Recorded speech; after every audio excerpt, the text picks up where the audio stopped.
Welcome to another episode of Fortune Friday, an interview series where I speak with entrepreneurs about money, the lessons they've learned, relationship with, and of course, that big dream they have for their business and lifestyle. As always, my name is Connie and I am a cash flow and business mentor. And on today's episode, we are chatting with Anita Kirkbride, a social media consultant, speaker, and the CEO of Twerp Communications. She combines a degree in public relations with her practical experience since creating internet content since the 90s to teach other small businesses how to tap into the power of social media. She started her business in 2011 to help organizations share their message with the world at large. And what she soon realized is so many companies have the capability to do this for themselves, but what they don't have is the experience, education, and strategic mindset to build momentum. You don't need to hire a new employee or even a consultant to manage your social media accounts. She feels you simply need encouragement, strategy, and guidance. And of course, that's where she comes in. She feels entrepreneurs have authenticity. They have the drive. They have the dedication. Then most importantly, she feels you have a message to share with your audience. You just simply need to have to apply your efforts with a strategy, system, and mentorship that you can leverage so your social media can grow your audience and, of course, your bottom line. So we had a great conversation. Anita is also the podcast host of Beef Blossom, Good Enough, where I was a guest on. And we start the conversation off with how did she get that name for the podcast, which I found really interesting. Her earliest memory of money, which I had forgotten, I have this as well, was that her father had her pick veggies and then create a roadside stand so she could sell them so that she could go to the fair. And I love that teaching there of entrepreneurship, of like, if entrepreneurs so desire it, they just can create the money to do it. That's why I rarely tell my clients no. If they have a strong desire to do something, they have the ability to just create the revenue streams that they need to. Her parents also taught her that savings was a priority and how to not have that instant gratification. And possibly in a future episode, I will talk about my own story with that. I wish I had been taught that earlier on. But anyway, that's for another day. And then, of course, she's one of the first guests that I've had on the show that indicated that the reason she loves her business is that it provides her most with space. And that space actually makes her feel more successful. And the space we're talking about is time space. She, has the pricing in there where she can work with less clients, that she has space there for her family, that she can do things with it. And so I really love that concept of space. And of course, also goes with her minimalist attitude in her life. And I don't know, it just struck me as this aha moment. So I hope you enjoy this conversation as much as I had having it. So without delay, here's Anita. Welcome, Anita. Thanks for joining me today. I'm so glad to be here. And now I love this way that you asked me to introduce you, a social media strategist who undercomplicates social media marketing for smart, successful small businesses. I love that undercomplicated part. I love to make up words. And I like undercomplicate because I'm all about really making sure that people know it doesn't have to be complicated to use social media. Simple is better. Yes, it is. Yes, it is. I can see my experience with it is that simple is the best option. And to let everybody know, you are the host of the Beef Blossom podcast, which I was a guest on. And I have to say, it was like when I found the name of that podcast, I was like, I got to be a guest on this. It was so in alignment with how I approach things. I was like, I just love this. So how did you come up with the Beef Blossom? Well, honestly, it's a word. Flossom is a word that's been around for a little while that apparently Tyra Banks coined the term way back on her show that she did. And it just kind of fell out of use a little bit. So I was doing some research for the title of a keynote speech I was doing a couple of years ago. And I love my Google searches, and I'm searching up all kinds of quotes to try and inspire me. And along came this word flossom. And I thought, oh, that's the perfect word for what I'm trying to share with people. And it just grew from there. So the title of the talk was Be Flossom, Overcoming Perfectionism in Social Media, something like that. And then I started the Flossom League, and I talk about being Flossom in the blueprint. And now the podcast is Be Flossom, the Good Enough Podcast. So it's just, the word just really resonates with people who are tired of everything looking absolutely polished and perfect everywhere. Yeah. Well, I think too is especially with the younger entrepreneurs, it is less business, traditional business, which was that like you had to put on I just interviewed somebody, we talked about having to put on a suit, the armor that wasn't really you. You didn't really feel like it was you, especially for businesses that may have started in the 90s, that you it was a fake you, and it was a we, not a me, or not my personality driving what this business is. So yeah, well, personal branding is so big now. Everybody wants to know who is behind the business. And such a huge portion of the business world now is small businesses and solopreneurs, people who are working from home, not just because of the pandemic, but who are working from home. And they don't have time to do full on production of everything and take 100 photos to get one that's perfect and then spend 3 hours editing it and 4 hours on copywriting. Yeah. I mean, the normal everyday small business owner just cannot do that every day. Yeah. And we have to get to the point where we understand, okay, we're not doing that. Nobody's going to do that anymore. And it's so freeing when you can say, yeah, okay, my hair is not perfect today, but the content is good. And that's what people are going to remember. Yeah. I showed up in my full self. I showed up with my passion, and I showed up with my purpose. And that will attract the right people to me.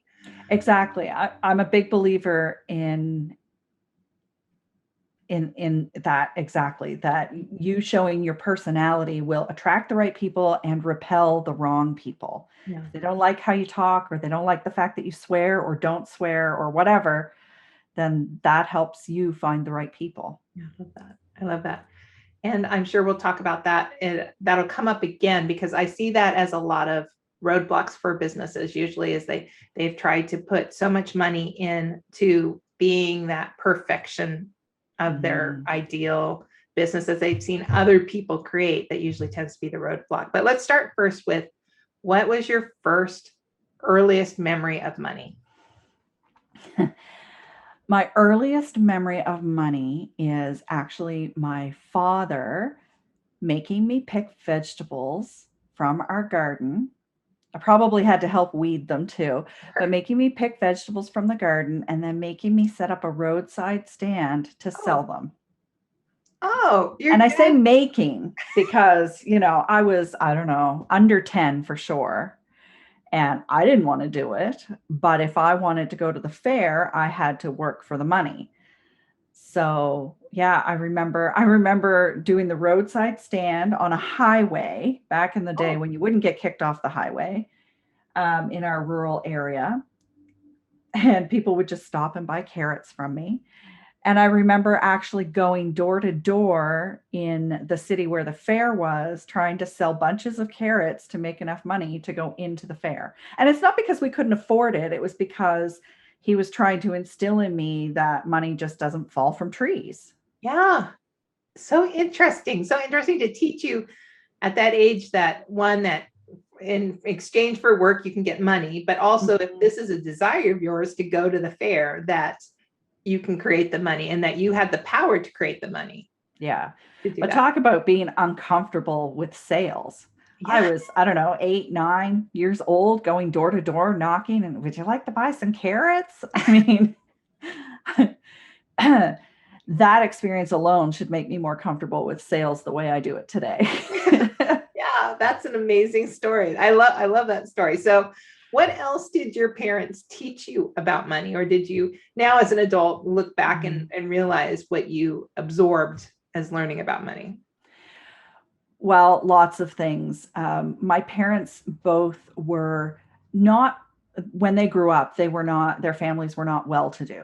Mhm. I wouldn't necessarily call them poor, but they weren't, they didn't have lots of extra money. So those philosophies came with them to our family for both of them.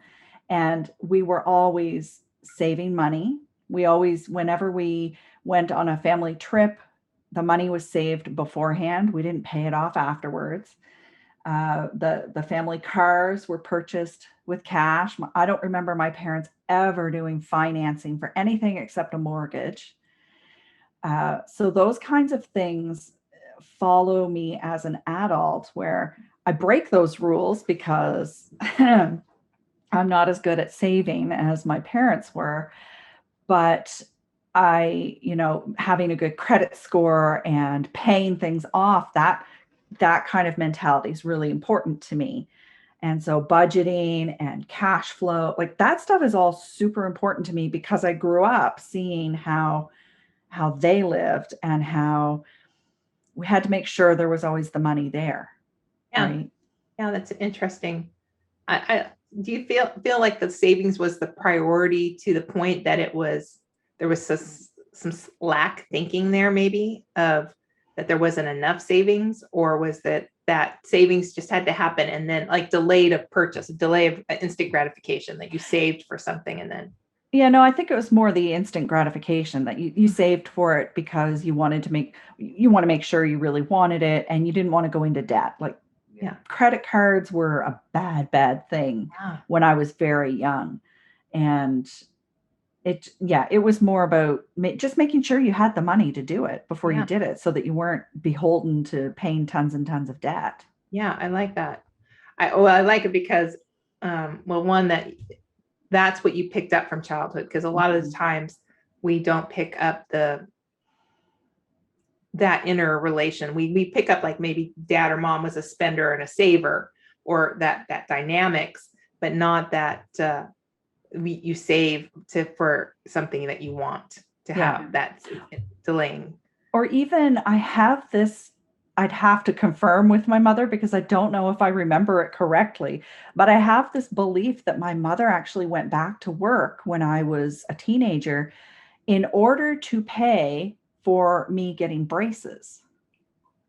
Oh, okay, So, yeah, I could see that. things like that Mhm. the big purchases, we had to make sure that the money was there. Yeah, interesting, interesting. So this, and you said you found there was positive things about budgeting and Mhm. savings and using your debt wisely. Does that mean you love numbers now? Wouldn't say I love numbers, no. Uh, there are things that I really hate. If I miss a payment and I pay for a couple of days interest on a credit card, it drives me just over the edge. I Mhm. hate that. It really, really frustrates me when something like that happens because to me that's wasted money. Sure, sure. Absolutely wasted. What's some other wasted money? Other wasted money. Well, some people would probably say paying for a credit card, but I pay for two. Um, hmm, that's a good question. Other wasted money. Well, I have become in the last about 10 years very minimalist in what I will actually purchase. And I'm very picky about what I bring into the house. We don't go shopping just for the sake of going shopping. And I hardly ever go shopping for clothing unless I actually need something. So our house is just not full of stuff to display. Sure. And I look at other people's beautifully styled houses and offices and things, and I think, wow, that looks so nice. I wish I could bring myself to do that.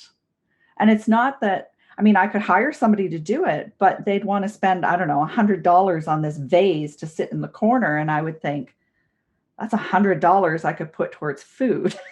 Yeah.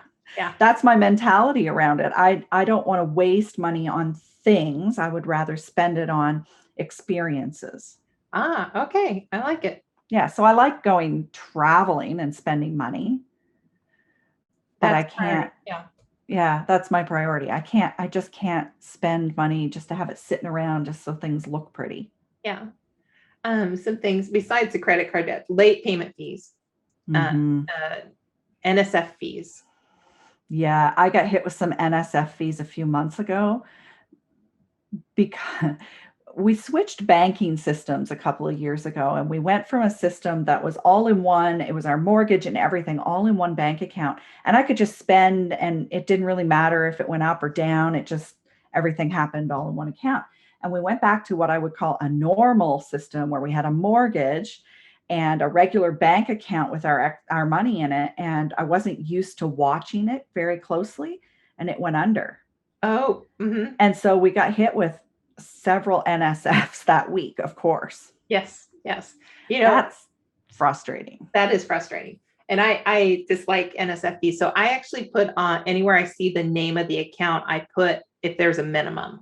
So like the new accounts I just opened have $1,000 minimum. So I put that as part of the name of the account in my accounting tool on the bank screen. So every time that I'm seeing it, I'm remembering, oh yeah, this account, like I have a credit union account that's $100 minimum. And I transferred last week. I'm like, you did not leave your $100 in there. And I was like, that's uncalled for. So I don't particularly like accounts that have to have a minimum, but also accounts that have like an automated payment like that for a car or mortgage. Yeah, Make that's what sure there's happened. enough buffer in there to do that. So Yeah.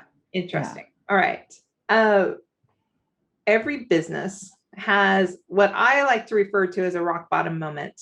Sometimes, though, entrepreneurs don't see it as a rock bottom moment, more as a learning opportunity. And they often have money involved. So, do you have a moment that created a pivot in your business, either around how you were spending money or just how maybe you do business in general? Yeah, it's interesting you say that we don't recognize it as rock bottom, because I don't really think about it as being rock bottom. I can't say that I've ever really hit a rock bottom in the business. But there have been times, especially in the first few years, where I couldn't pay myself that month. And at the time, I mean, I was lucky. I had a husband who had an income. So if I couldn't pay myself for a month, it wasn't a huge burden. Sure. But then I got divorced. Oh. And, that changed everything. So I got divorced. This would be my rock bottom if I had to call it that. I got divorced. And the next month, I lost my biggest client that I'd had for 4 years. And the month after, I lost my second biggest client that I'd had for 4 years. This was steady monthly income. The two of them together paid all my bills, Right. and both of them gone 2 months after my divorce. So I had to pull myself up by my bootstraps pretty quickly, find some new clients, design a new budget, figure out, what can I cut?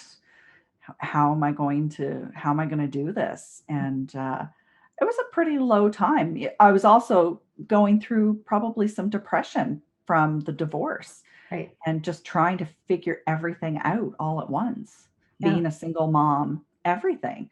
So that was a rough time trying to figure out how am I even going to be able to make this business survive? Yeah. And how am I going to do that? Yeah.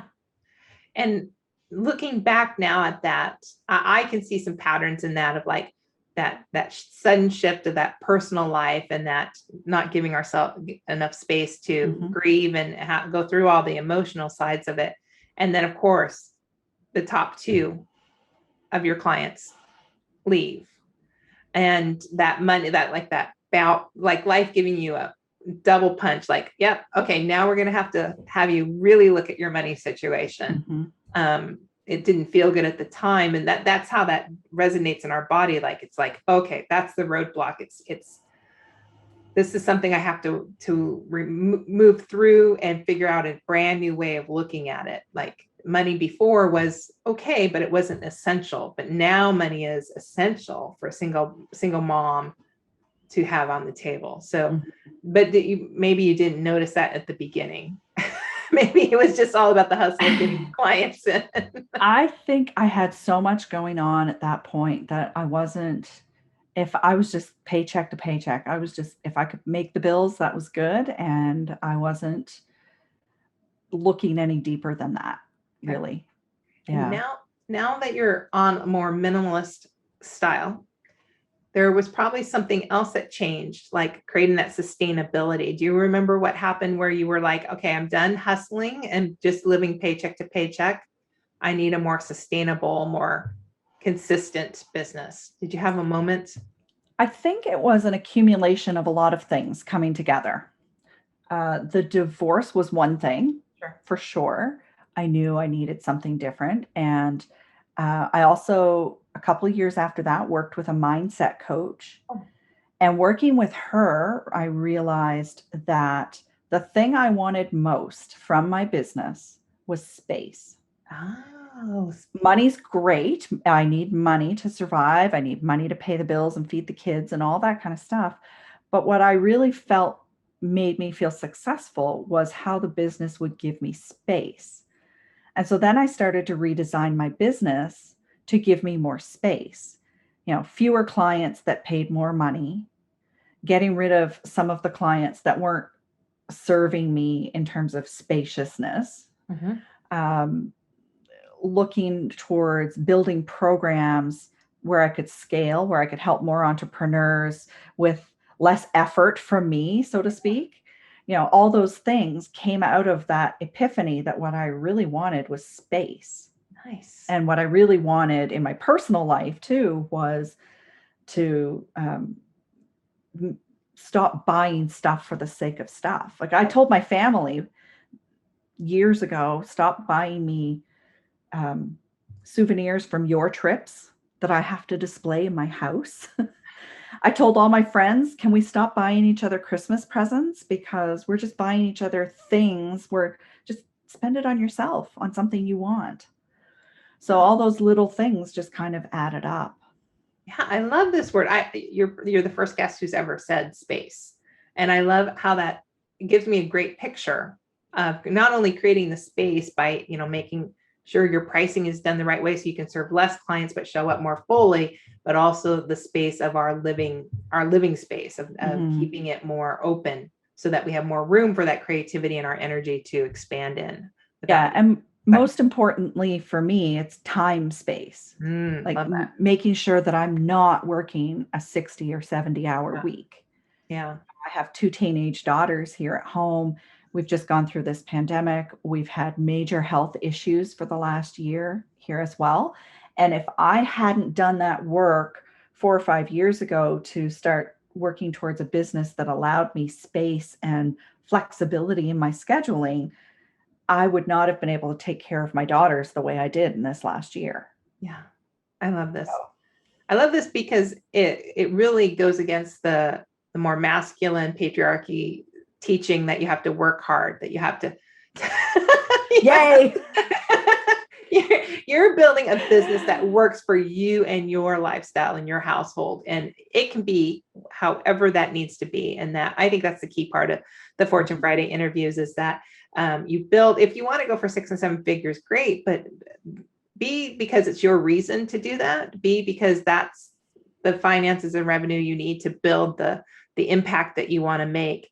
Don't do it just because that's what you're hearing on marketing or some coach or somebody's inspiring you to do that. Yeah, I hear coaches all the time talking about trying to get you to 7 figures. Mm-hmm. When you hit 7 figures, and I can help you hit 7 figures. And I just keep thinking about it, reflecting on, does that mean anything to me? Right. Do I care if I hit 7 figures? No, I don't care if I hit 7 figures. It's not ever been a life goal of mine to hit 7 figures. What I care about is being able to go on family vacations, having the flexibility to be here for my kids when they're sick, being able to pay the bills and have the lifestyle that I want. Yeah. So as long as I'm making enough money to do that, I don't care if it's 6 figures or 7. Yeah. But 7 figures is this thing that every coach out there seems to say, you got to hit 7 figures or you're not successful. Yeah, that's why the Fortune Friday interview started. Was I was tired of seeing that, and from being the person on the other side, even though they were hitting seven figures, that definitely wasn't hitting the bottom line. It wasn't adding to their life, and most of the time it was spent before it even came in, and so that it wasn't sustainable. And so there has to be an intentional sustainability built in, and so that's, you're showing a great example of how you've done that. And I'm going to guess that you've already done your big dream, or do you have a bigger dream now that you've got this really great life balance of space, time space built in your business? Do you have a bigger goal, or was that it? Um, I still want to build the business a bit bigger. Okay. My goal is actually half of seven figures, if that makes sense. Yeah. Um, I'm in the six-figure territory now, and I'd like to build it a little bit bigger and spend less time working on it and have more help doing it. But I'm not willing to do that at the expense of my mental health. Right. Right. Yeah. I'm not willing to work 70 hours to make that happen. No. And by doing so, you'll have more reach. You'll make a bigger impact. And did you have like a goal of how many entrepreneurs you'd like to serve, or how will you know when you've reached that, regardless of what the revenue number is? I'm not really sure. I don't think about it in terms of how many. I know some coaches will say, I have a goal to help 100 or a million entrepreneurs. That's And I'm like, am I really helping them, or am I just counting them? Yeah. That's it right there. I would say, based on what you've shared, it's not about the quantity, it's about the quality that you're serving. So, yeah. Oh, this is a great conversation. Okay. So let's end with an inspiration. I always like to give gratitude back to our businesses, because that's the portal where money comes through. Can you share a gratitude of what your business has been able to give you, if that has enhanced your life? Well, I think it's pretty clear how I feel about that already, but my business has really given me the opportunity to set my own schedule, to be flexible, to have space to take care of my family when we needed it. Yeah. So, to be able to take a week off, to take one daughter to another city to get medical treatment, to be able to just drop everything, run to school, to pick up a daughter, or, spend a night on the hospital floor if I had to, which I did. So, that's the gratitude I have for this business. Yeah. The flexibility and the time, the space of time. And I'm going to guess the quality of clients that you draw to you that also give you that spaciousness of time for life to happen. So, yeah, absolutely. I'm in a place now, after 10 years of doing this, I'm in a place now where I can be very picky about who I work with. So I get requests all the time. Can you do my social media? And, I can decide whether or not I want to try to work with that person, or just refer them out to somebody else, and decide how much time I want to spend doing that kind of work versus the kind of work that really lights me up, which is teaching and training one-on-one with entrepreneurs to help them do that and create space in their business. I love that. Yeah. So, which brings us to, you have a program coming up. Would you please share that information with people, and how can they learn more about? Sure. Well, my company's called Twerp Communications. It's not twerk like the dance, it's Twerp, TWIRP. So you can find the information at twerp.ca/no BS. And that stands for the No BS Social Media Blueprint, which is a 5-day free program that I spend walking entrepreneurs through how to build a social media plan that works for them, that is spacious, that is undercomplicated, and that is not a cookie cutter template that they're getting from somebody else. It really is about them making the decisions on which platforms they want to be on based on demographic information, and then looking at what kind of content they will commit to providing and putting that down on paper. So by the time they're done 5 days, they've got a social media plan that they should be really happy about, because they've made all the decisions and they understand what went into it. and they can manage it on their own. That's what I want for them, is something that they can actually manage and implement on their own, so that they can get the word out about their businesses. Yeah, because that's the piece. People have to find you. We still have to take a little bit of action to get out there and let people know, but it's not doing marketing based on what everybody else is doing. It's marketing that you want to do, that you're inspired to do, that you really enjoy being on the certain platforms, but that also speak to your target audience. So exactly. The first thing we do is figure out which platform you should be on based on where your audience is hanging out. And a lot of people skip that because they'll say, oh, well, TikTok is the new big thing. I've got to start with TikTok. Well, that's great, except maybe TikTok is not where your audience is hanging out. Yeah. Right. Yeah. So don't waste your time. Start with where your audience is hanging out. So that's how we start the program. I love it. I love it. And it's going to be September 20th. It's happening September 20th is the next round. Yeah. Nice. I like that. Well, Anita, I so appreciate this. Before we let you go, why twerp communications? Why twerp? It was one of those days we're trying to figure out a name for the company. We pumped some words into a name generator on Google, if you can imagine, and it came out with chirp communications. And I said to my sister, I don't really like chirp, but wouldn't it be funny if I called it twerp? And she's like, do you really want to be known as the twerp? Yeah, I think I do. That would be fun. And that's how it came out, as twerp communications. Oh, I love that, because I'm all about bringing more joy into looking at numbers and money. So if you can bring that in your business, why not put it right in the name of the business? That's so awesome. Well, thank you for having this conversation. I took away so many good learning opportunities here, and I just appreciate the share that you've created for your business. And please check out Be Flawsome podcast. I just loved your take on that, and the No BS social media plan. I think I'll be signing up for that as well. Well, I appreciate the conversation today too. I don't often get to talk about things other than social media. So it's nice to sit and think about some stories that are a little bit different, and talk about money from a different perspective. So thanks for that. Thank you. All right, everybody. We will see you next time. Bye.